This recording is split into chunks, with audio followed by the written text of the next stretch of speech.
said, because I thought the subject was going away from the purpose for which this was selected. Since I created the subject, I thought I owe an explanation to the members participating here. Now, what is Indianness in Indian poetry?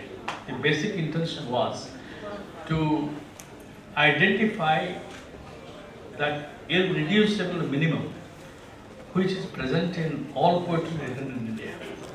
There is one English word which will be appropriate for this, that is called episteme. I think Sobhik and Thakkar and the group ladies here, Vijayalakshmi and Bipin, they are familiar with the word episteme. Episteme translated into Indian languages should become Gunasutram.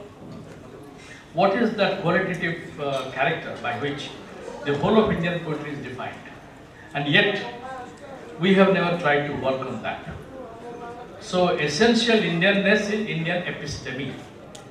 And Indian episteme, if you take the literature of the written period and forget about the oral tradition, the period for which literature is being written in India, if we take the earliest example that comes from our state itself, Odisha itself, at 9th or 10th century, then for these 1000 years, what is that epistemic character which defines Indian poetry?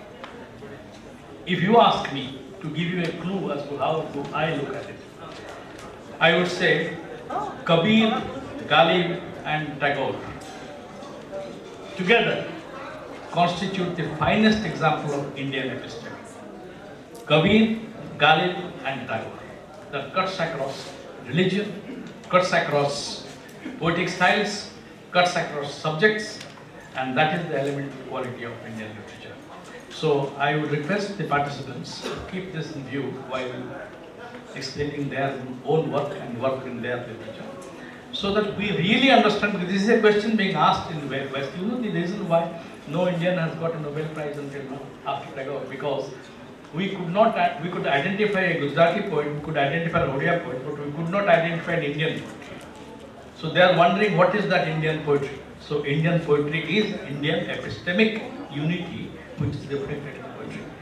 I just thought I should supplement the wonderful introduction given by Sangram. Thank you.